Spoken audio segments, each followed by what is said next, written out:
I've got friends and family that are vehemently opposed to this.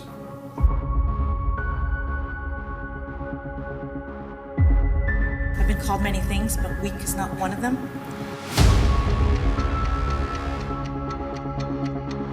I'm sure I'm probably hurting a lot of feelings.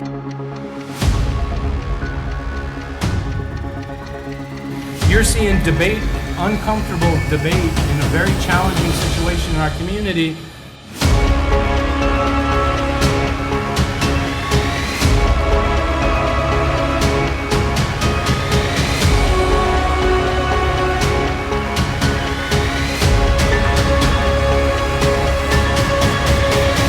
Look what we got. You're all complaining about it. We have nothing.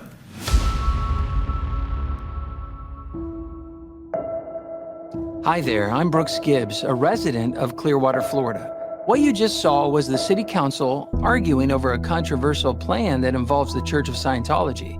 I was in that room that day, and it was packed with people who were against the city selling more property to the church that already owns most of downtown. The entire room was heated. Vacant storefronts downtown, a lack of mom and pop shops. Those are just a few of the concerns that citizens brought up tonight at a Clearwater City Council meeting.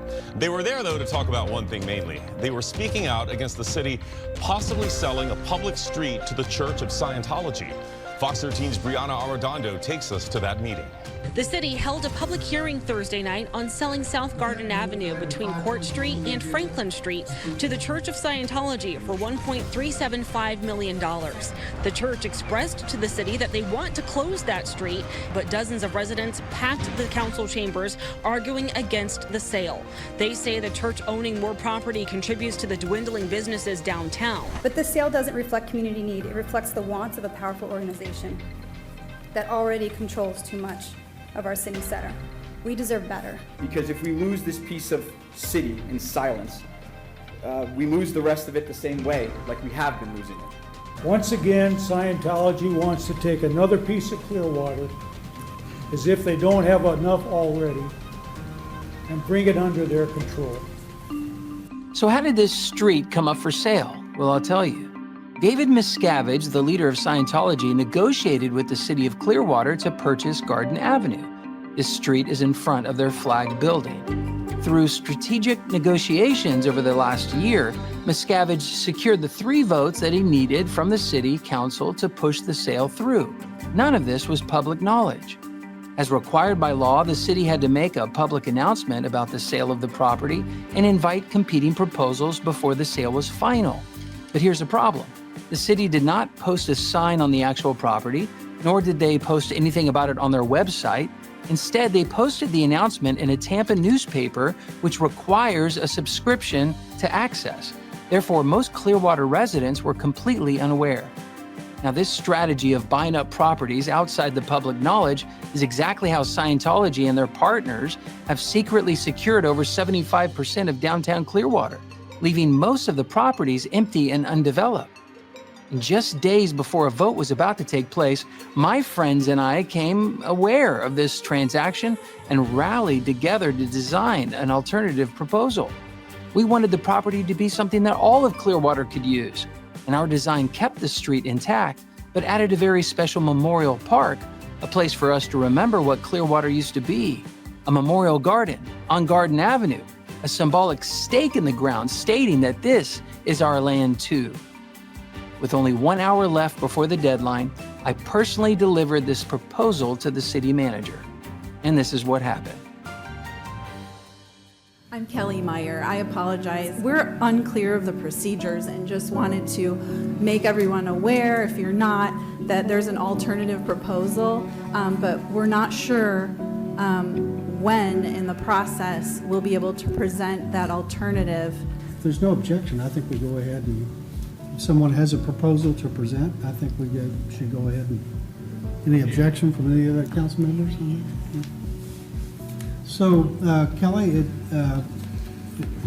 whoever has the proposal, would they like to present it now? Hey, thank you for your service. I'm Brooks Gibbs, a Clearwater resident. March 17th, there was a woman by the name of Miss Barbara Sorry Love. She runs the a wonderful little organization called the Clearwater African American Foundation. And she had said, and made it into the paper, and that's how I heard about it, that she would love to see the city dedicate some space to honor the African American heritage that's there. My name is Barbara Sori Love, and I know many of you on the dais. And I'm here speaking on behalf of the Clearwater African American Foundation, and our purpose and our mission is to honor, promote, memorialize African American landmarks, foundations, and land sites. Back in the day, Garden Avenue was one of 3 major African American communities here in Clearwater. There's this forgotten area that no one seems to talk about called the Garden. Right. And here we are on the Garden Avenue. Right. And if you just continued up the street, there was a vibrant black community that not only lived, but worked and operated and helped really be the founding fathers and mothers of what we know as Clearwater today. Why is this spot so important? Garden Avenue is the 3rd community that is basically erased, the original Garden Avenue. I see something happening here for the Clearwater citizens, that there's a Church of Scientology that is literally doing the same thing, taking over now 75% of the properties here in downtown, over $1 billion of holdings, and it's not what the city used to be. It will be an honor to really look at what can you do in the reimagining of Clearwater's African American history and memorialize the African American presence that was once thriving on Garden Avenue. To me, it would be better suited in another location, not this location. You know, why are we not doing this in the Greenwood area? You know, that it seems like it's the optimal place to put it. My son, who's 18 years old, became enraged because he says this is modern day segregation. Absolutely. Are we saying that the African American community who worked here, who lived here, who had literally a community called The Garden on Garden Avenue, have no stake or claim to this property anymore? How does it feel when you hear council people, the members of the council, say such a thing and say, we'll give you your park, but you got to have it across town where it's impoverished? Well, what I will say to the council persons who said that you don't know the history of Clearwater, you don't know the history of Garden Avenue. All we have left mostly is our memories. I don't think that is asking too much for a people that has been here over 200 years in Clearwater. You know, I was blindsided by this an hour and a half, well, now 4 hours ago. I haven't seen this before, so,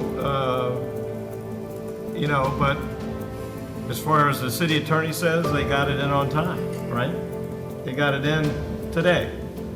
So my 30-day extension is for this, to get more information on this, and then maybe we have that as an agenda item, we talk about it, vote it up or down. It is just giving the citizens a chance to respond, and I want to do that respectfully.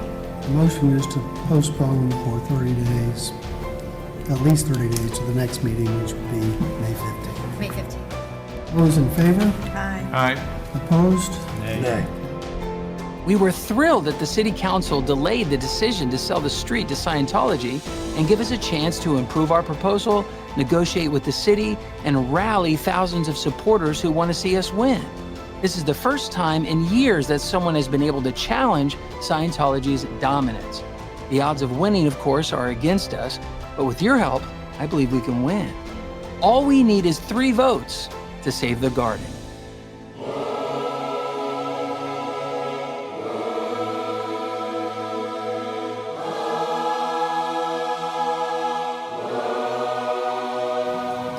What you could do for the black community, what you could do for the city of Clearwater, it's a win-win situation. And if it's money, we can raise that money. I think we can stand in solidarity using this piece of property as symbolism to say, you know what, no, it's not okay. Just because you have money, just because you have political influence, doesn't mean you can erase our history. So don't you see this as a united effort to be a symbolic picture of Clearwater is not going to give up every inch of its territory? I agree with you. Garden Avenue is David. And we know the story of David. David slew the giant. Imagine for a minute if they did decide to go this other direction and create this memorial and have a space dedicated to Black Americans in Clearwater.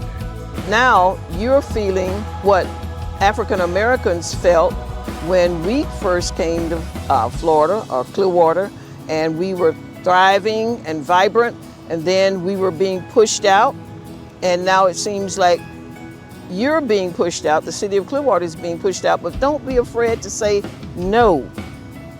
No, no.